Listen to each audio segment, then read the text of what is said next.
আমার শখের বাগানটা আসলে হয়েছে জাকির কাকার কারণে। জাকির কাকা আমাকে ১ম উৎসাহ দিয়েছে। আর বলছে যে, "তুই কর, আমি তোর সাথে আছি, সমস্যা নাই।" তো যত প্রকার হেল্প আছে জাকির কাকা আমার করছে, এখনো করে। আর ভবিষ্যতেও করবে আশা করি। আমি বলব বেকার ভাই যারা আছেন, তো আপনারাও কারো না কারো হেল্প নিয়ে আপনারা আমার মতো বড় পরিসরে যদি না করতে পারেন, তাহলে ছোট করে একটা বাগান করেন।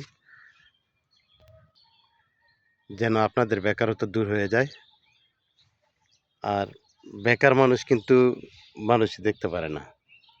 এটাই বাস্তব। তাই আমি আপনাদেরকে বলবো ছোট করে আপনারা শুরু করুন। একদিন বড় হতে পারবেন ইনশাল্লাহ। আর আপনার বাগানও বড় হবে। আপনারা আমার জন্য দোয়া করবেন, শখের বাগানের জন্য দোয়া করবেন, জাকির কাকার জন্য দোয়া করবেন, আমার জন্য দোয়া করবেন। আজ এখানেই বিদায়। আসসালামু আলাইকুম ওয়া রাহমাতুল্লাহ।